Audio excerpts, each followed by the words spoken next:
Hello, everyone. I'm Rick, a 29-year-old guy, and my ex-girlfriend is Taylor, a 27-year-old woman. We were together for 3 years, and right on the brink of getting married, I stumbled upon a shocking revelation. I initially met Taylor when we both applied for a job at the same organization. While waiting for our interviews, we struck up a conversation, and before we left, we exchanged contact information. At that time, I had high hopes of landing the job due to my qualifications. Unfortunately, I didn't make the cut, but Taylor did. Despite my setback, we continued to stay in touch, and she generously shared interview leads and tips, which eventually helped her secure a position. Fortunately, a few months later, I also found a job, and our friendship deepened.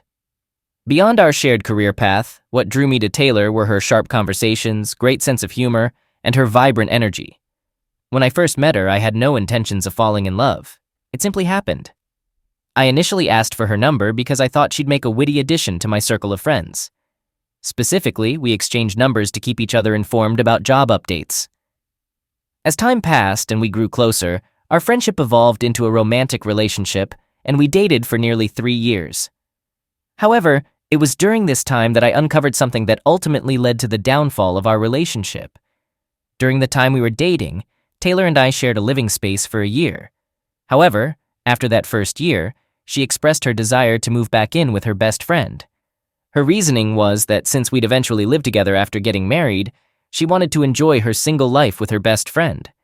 I didn't see any issue with it and was happy to give her the space she wanted. She'd visit me on weekends and occasionally stay over, effectively dividing her time between my place and her best friend's. She maintained this back-and-forth routine. We were a strong and impressive couple, and even without openly declaring our relationship, it was evident to people based on our behavior when we went out together. I had previously been in a committed relationship that ended poorly, leading me to decide to take a break from romance. However, everything changed when I met Taylor. Throughout our relationship, I wholeheartedly supported her in all her endeavors. I encouraged her to pursue courses, work diligently, and invested my all into her.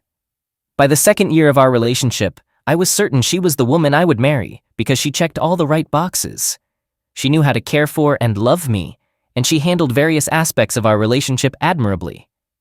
During our first year living together, we split expenses and responsibilities equally. However, once she began shifting between my house and her best friend's, the arrangement of sharing bills came to a halt. During our special occasions like anniversaries and her birthdays, I gave her gifts I knew she'd love just to make her happy. Honestly, she was my top priority all the time. I made sacrifices and did everything I could to maintain our happy relationship. I wasn't doing this out of desperation to be with her, but because I deeply valued our relationship and wanted it to be full of peace and happiness. I have a vivid memory of this. Before Taylor began swapping houses with our best friend one night, while watching a movie, she suddenly asked me a strange question. She wanted to know my thoughts on open relationships. I jokingly said that people in open relationships might not be in love with each other, and we both laughed. She got offended and tried to argue against my statement. She went on to tell me about many couples in open relationships who loved each other deeply. She accused me of being old-fashioned, but I didn't take it seriously and changed the subject. On another occasion, while we were having dinner together, she brought up the idea of us having an open relationship. At first, I thought she was teasing me, but when I saw her serious expression, I realized she was sincere. Right then and there, I rejected the idea of having an open relationship and told her I'd rather stay single than go down that path. After that day, she never brought it up again, and I didn't dwell on it either. Before our relationship even began, I told Taylor that the one thing I couldn't stand in a relationship was a partner who cheated or lied. I made it clear that I wouldn't forgive her if she ever cheated on me. I kept repeating this because of the pain I had experienced in my previous relationship. I didn't want to give my heart to her only for it to be broken by infidelity. So, I was determined to do my part to ensure our relationship remained strong. After Taylor moved out, I noticed a change in her behavior. It started with her frequently canceling our dates. We had a tradition of going out every Friday evening, whether it was for a casual walk in the park, grabbing food from a truck, or dining at a nice restaurant. Since she no longer lived with me, the plan was for her to come to my place and we'd go out together. However, she began making me wait for hours. When I called her, she either didn't answer or asked to reschedule because of supposed urgent matters. Sometimes she would cancel just minutes before we were supposed to meet, claiming she thought she had informed me earlier. Looking back, I should have realized something was amiss, but I believed all her explanations. I even encouraged her to work less since most of her excuses seemed to revolve around her job. Despite the frustration of her frequent cancellations, I didn't take it to heart because I considered myself the understanding boyfriend. A year after she moved out, Taylor and I grew distant, even though we lived in the same town. It felt like we were in a long-distance relationship because she had received a promotion at work, which consumed more of her time. She started traveling frequently with her team, and our face-to-face meetings became rare when she was in town. Our primary means of communication became WhatsApp messages. Sometimes, I sent her messages that went unread as she continued to update her WhatsApp status. When things became unbearable, I reached out to her best friend, but it didn't lead to any changes. Later, I had a conversation with Taylor about our fading relationship.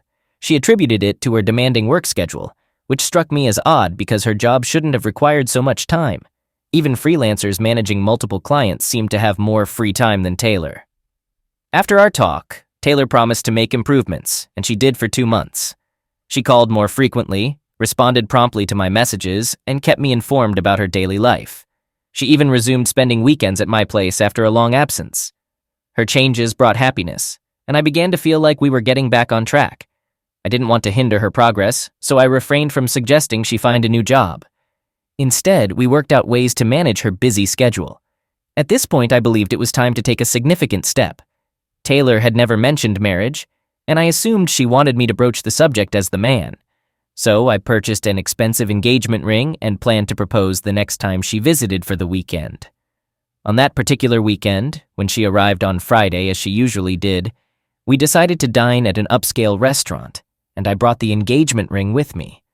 However, something inside me prevented me from proposing to her there as I had planned. Later that night, when we returned home, she dozed off in the middle of our Friday movie night. I could tell she was exhausted because she had been complaining about tiredness since she arrived at my place. Out of love, I guided her to the bedroom and tucked her into bed. When I returned to continue watching the movie we had started, I noticed her phone was lodged in the old couch cushions, so I retrieved it for her.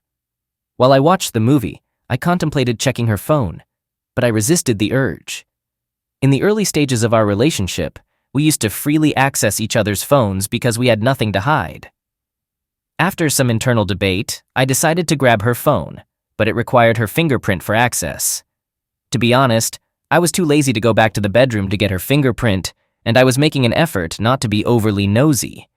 However, my curiosity got the best of me, and when I finally unlocked her phone using her fingerprint, I was taken aback by what I discovered. My initial destination was her call log.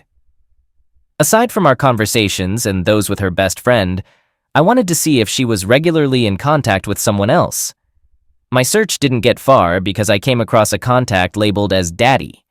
This was perplexing because her father had passed away, and she wasn't particularly close to any other older family members except her mom. I was sure it wasn't my number either, as my contact was saved with my name just above it. She had exchanged calls with this Daddy 3 times during the day and shortly before arriving at my apartment that evening. Driven by curiosity, I checked her WhatsApp to find this contact, and there it was, right at the top of her messages. She had unread messages from Daddy because she had fallen asleep. When I opened these messages, I realized they had been communicating throughout the evening, even while we were at the restaurant. At first glance, I could tell something was off about their chat because of the emojis they used. So, I decided to go through their entire conversation from the beginning. To my shock, I discovered that Taylor was in a relationship with her boss while we were still together. According to what I read, she told her boss that she was in an open relationship with me until we got married. Their conversation went back a long way, and I got chills when I realized their relationship had started around the same time she began asking questions about open relationships. That's not all. Taylor had undergone an abortion for him once, and she received significant compensation, including a promotion at work. I was devastated and wished I could unsee everything I had read. What made it even more painful was that they mentioned me in some of their conversations and said all sorts of things about me. As I continued reading, I learned that it was her daddy who had suggested she spend weekends with me. She didn't want to do it on her own. He asked her to do it to prevent me from feeling jealous that someone else was taking up more of her time. After a lot of persuasion from him, she reluctantly agreed. He also mentioned that he wanted her to stay busy with me so that he could have more time for his own family. He explained that his family had been complaining about his absence, and his wife was starting to suspect he was cheating, which he wanted to avoid. It all seemed incredibly absurd to me, and it hurt to discover that the calls, messages, and updates weren't genuinely from Taylor. That night, I sat on the couch, unsure of what to do. I considered various ways of confronting and exposing her at that moment. I even thought about waking her up with a bucket of cold water and demanding an explanation, but I knew I had anger issues, and that approach would likely lead to physical assault and legal trouble. So, I decided to take a walk to clear my head and think more rationally. Before leaving the house, I exported their entire chat and sent it to myself, then marked the last messages as unread. After walking for hours without a specific destination, I came up with an idea similar to something I had read on Reddit. It was challenging to pull off, but I managed it. Throughout the entire weekend, I pretended as if nothing had happened. It wasn't until she left on Sunday evening that... The next week, I visited Taylor's workplace on a Tuesday, and because it was a corporate setting, I had to wait. During my wait, I distributed printed copies of the conversation between Taylor and her boss to everyone I encountered, including the receptionist. By the time Taylor finally came to meet me, a lot of people had these copies, and they were in utter shock. One guy in her office immediately exclaimed, "I knew it, I knew it. I kept telling you all that something fishy was going on, but you said I was just talking too much." Taylor was completely bewildered, and when she asked what was happening, I handed her a copy. As soon as she glanced at it, she threw the copy aside and attempted to grab me. With what I had done, I knew the news would reach the HR department, potentially jeopardizing her job. I enjoyed the way everyone stared at her as I left the room, and as she chased after me. Just as I was about to get into my car and drive away, she caught up, held onto my arm, and said she could explain. When I got home, she rushed out of a taxi without shoes and came to plead with me. She kept banging on my door, which drew the attention of my neighbors. Though it was frustrating, I used the opportunity to toss out the few things she had left at my place through the window and told her to go be with her daddy. She still refused to leave, and an hour later, her best friend arrived. Her best friend attempted to talk to me from outside, but when I didn't respond, she gathered up the items I'd thrown out and drove Taylor away in her car. Since then, Taylor has been incessantly texting and reaching out to all my friends, trying to convince me to take her back. It's quite bold of her to think we could ever be together after everything she's done. As of now, the situation is this. Despite all her actions, I still have feelings for her. However, I don't want to be in a relationship with her anymore. I've been attempting to heal and move forward, but she's been pleading with me to meet and talk. It may sound foolish, but I've arranged to meet with her next week, and I'm unsure about what to do. I can't shake off the memories we created in my apartment. Nearly everything there reminds me of her. My heart yearns for her, but being in a relationship with her would be harmful to me. Update 1. 2 days ago, Taylor and I had our scheduled meeting. As soon as she saw me, she burst into tears and caused a scene. I felt quite embarrassed because we were in a public park, and I tried to maintain composure as if everything was normal. After we settled down, she admitted that she had never believed in monogamy right from the beginning. She assumed I'd be the type of guy who'd be open to an open relationship as our relationship evolved. However, when she proposed the idea, and I firmly rejected it, she felt let down and decided to do her own thing. It's rather amusing that she believed I'd never discover her affair. She even confessed that she never intended to tell me, and planned to stop once I proposed or we got married. But her words didn't align with what I had uncovered from her WhatsApp messages. When I confronted her about the termination, she began sobbing and apologizing. She admitted that the pregnancy was mine, but she was desperate for the promotion, so she fabricated a story to her boss, claiming she was pregnant by him because she knew he wouldn't let her keep the baby. To terminate the pregnancy, she negotiated for a promotion and a substantial sum of money to travel to another state for the procedure. By this point, I had serious doubts about whether she was being truthful, and it deeply hurt me to think she planned to deceive me until we got married. She, more than anyone, knew how protective I was of her well-being. She was aware that I would never agree to share her with anyone, yet she had cheated on me with her boss. One person here mentioned that I had asked her what she wanted, and when I did, she expressed a desire for us to go back to how we used to be. I explained to her that this was impossible because she had squandered her only opportunity, and no matter how much I loved her, we could never return to the way things were. Upon hearing this, she immediately stood up and created a scene. She began shouting at me, using harsh words, and claimed that she had been putting up with me for years, implying that I owed her. She argued that she had been doing me favors, and now it was her turn to receive something in return. Then she walked out on me. At this time, I was unaware that she had lost her job, and her boss had also been let go. She desperately wanted me to take her back, which explained why she was trying everything possible. Additionally, I recently found out that her best friend was aware of her affair, but chose to remain silent. They both conspired to deceive me and kept me in the dark. Just this evening, she called and announced her intention to visit tomorrow, insisting that we would not break up unless she permitted it. Her behavior is completely out of character, and it's quite unsettling. I warned her not to come or else I would involve the police. Update 2. So, as Taylor had promised, she came over. During our conversation, I formally ended our relationship, but her response was laughter. She claimed to have no regrets about cheating on me because she believed it was all for the sake of her career and saw no harm in it. This confirmed my suspicion that she would continue to be unfaithful even if we got married. I was furious, so I grabbed her arm in an attempt to escort her out of my apartment, but she forcefully pushed me, causing me to fall and injure my arm. To my shock, she then produced a massive hammer from her purse and began wreaking havoc in my home. She destroyed the television, my brand new laptop, and various other possessions. Fearing for my safety, I called the police to report the harassment. As she continued to rampage through my house, the police arrived, responding to a call from one of my neighbors who had overheard our argument and the loud crashes inside my home. Even my neighbor couldn't believe Taylor's behavior. In the end, the police stepped in and arrested Taylor. Due to my fall and the resulting injury to my left arm, I required medical treatment. After I recovered, I took legal action against Taylor for two main reasons: to recover the hospital expenses I had incurred and to hold her accountable for the damage she had caused to my apartment. When we appeared in court, the judge requested evidence such as pictures of the damages and my hospital bills, which added up to nearly $7,000. The cost was so high that I couldn't afford to replace everything. After hearing my side, the judge turned her attention to Taylor and posed some questions.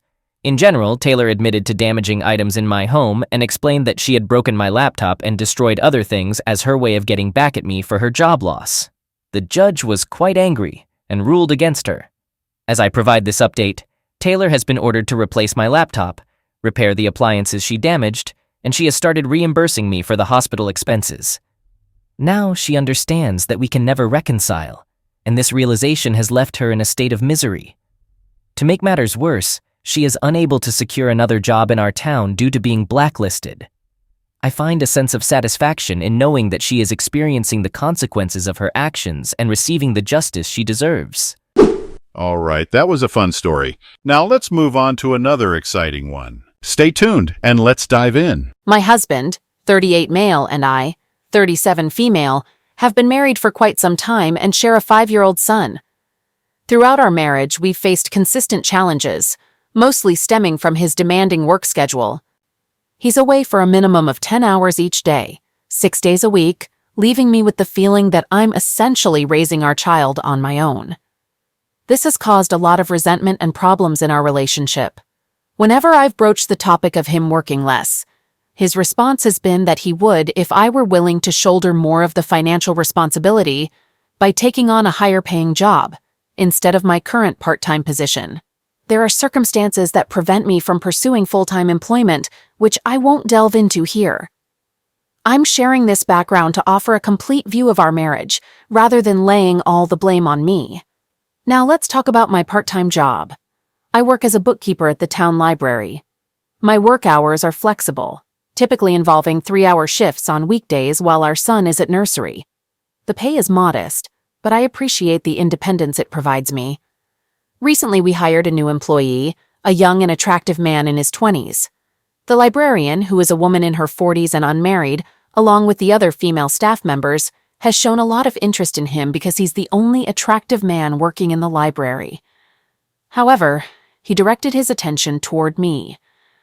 I believe he noticed me from the very first day, and we began connecting through casual conversations and shared lunches in the break room. He made me feel wanted, feminine, and acknowledged, everything that my husband had ceased to make me feel. It was exhilarating, boosting my confidence, particularly given his youthful charm. In short, we soon embarked on an emotional and physical affair. I gradually increased my workdays and hours, leaving my son in nursery as I headed to the library. We spent time together whenever possible, and eventually began meeting outside of work because our interactions at the library were drawing attention. However, one day it all unraveled when my husband unexpectedly came to the library in search of me. He had never done that before, and I suspect he had a suspicion. That morning I had informed my husband that I would be heading to work early, but in reality I had gone to my coworker's place for an intimate encounter. I had no knowledge that my husband had come looking for me, and after our rendezvous, I collected my son and returned home as usual. In the evening, my husband returned home and inquired about my day at work. Unaware that he had visited my workplace, I launched into an absurd explanation. He patiently waited for me to finish and then calmly revealed that he had been at my workplace that day. A rush of negative emotions swept over me as I looked at him. I felt intense guilt and remorse for hurting him, imagining how devastated I would be if he had done the same with another woman. Overwhelmed, I broke down and confessed to my shameful affair. Initially, he remained composed, but soon his anger flared, and he resorted to name-calling and probing questions. I answered some of his inquiries, such as the reasons and duration of the affair, but found others inappropriate and uncomfortable to address. Amidst my tears, I expressed my willingness to work on our marriage and regain his trust, but he sat motionless. That night, I slept on the couch, feeling incredibly vulnerable. The following day, he expressed his desire for me to leave the house. He described me as repulsive and insisted that I should depart, allowing him and our child to be on their own. I moved out the next day, settling into my parents' basement. My parents were appalled by my actions, and I received harsh criticism from my mother-in-law, who used derogatory language to describe me. I am currently unsure of what steps to take. I miss my child, my home, and my husband deeply. All I truly desire is to return to my previous life. I don't hold him responsible for his emotions, and I never had any intention of causing him harm. Even though it may seem strange, the affair was something I felt I needed for myself. Nevertheless, I'm beginning to experience resentment once more. Based on what my mother-in-law mentioned, it appears he's contemplating ending our marriage, and it seems like both our families are supporting his decision. I'm uncertain about how I'll cope with a divorce. I anticipate that my coworkers won't be sympathetic when they learn about it, and I dread the public scrutiny. Edit. If you're inclined to engage in immature behavior, please abstain from commenting on posts where individuals are seeking relationship advice from mature adults. My ex-partner and I first met in high school, had our only daughter after college, and tied the knot a year later. Initially, everything was wonderful, but over time, our relationship grew stagnant. We faced a dead bedroom situation and coped with the typical challenges of a long-term marriage. Unfortunately, I made a selfish choice that set everything ablaze. I began an affair with a man from my gym. It all started with harmless flirting, which eventually led to him giving me his number. From there, it escalated to sexting, secret meetings, and eventually, a physical relationship. Things took a turn for the worse. I would invite him over when my husband was working late or claim I was at work while spending time at his place. About a year into the affair, my daughter graduated from college and moved back home. I can't recall exactly how she found out, but she confronted me about the possibility of me cheating on her father. At first I tried to lie, but my deception was failing. In the end, I concocted a false tale about my unhappiness, which wasn't entirely true, and explained that I loved both her father and my affair partner, and this was my way of finding happiness while allowing her father to be happy too. Surprisingly, my sob story worked, and she agreed to keep it a secret. Her only stipulation was that I couldn't bring him to our home, so I continued to meet with him at his place. One day, while I was asleep, my ex-partner went through my phone and discovered everything. all my conversations and pictures with my former affair partner, XAP. He also stumbled upon the conversation where I mentioned that my daughter was aware of the secret. This led him to read the texts with my daughter, where she expressed her desire for my happiness. In the following week, I noticed a change in his behavior. He barely engaged with my daughter and me, responding with monotonous yeses, nos, or I don't cares. This situation deeply affected my daughter, as they had always been close, and she began to worry that he had found out about the affair. Then, one day, while my daughter and I were watching TV, he arrived home, placed some papers in front of me, and calmly stated that he wanted a divorce. He revealed that he was aware of my affair and even mentioned the name of my former affair partner, AP. I asked our daughter to leave the room, but he insisted that she should stay, reminding us that she wanted me to be happy. My daughter and I were both devastated and begged him for forgiveness. He yelled that he wanted a divorce and urged me to sign the papers quickly so he could exit our lives, as he believed I obviously didn't love him and that he obviously wasn't a good enough father for our daughter to be involved in such a situation. Then he left. The divorce process lasted around 9 months. I repeatedly pleaded with him to consider reconciliation, or at the very least, to forgive our daughter. However, he remained steadfast in his decision to have no involvement with us. Since then, neither my daughter nor I have had any contact with or seen him. She has attempted to reach out through texts and calls, but he consistently ignores her. Our relationship has also suffered greatly during this time. She went through a severe bout of depression, and we've had some explosive arguments. She has expressed regret over covering for me, saying she should have informed her dad as soon as she found out. She's used harsh words, calling me every name in the book and deeming me the worst mother ever, believing that I've ruined her life. I ended up with the house, as it had belonged to my parents previously. She moved out to live with her friends and only communicates with me when she needs something, visiting solely for quick item retrievals. I've shattered everything, and now I have no one. It's been 3 years, and I deeply miss my ex, but there are 2 significant obstacles. He despises me, and he's remarried with an adopted baby, making reconciliation highly unlikely. To the best of my knowledge, he still doesn't communicate with our daughter. Is there anything I can say to him to facilitate contact with her? Is there any way to mend my fractured relationship with my daughter?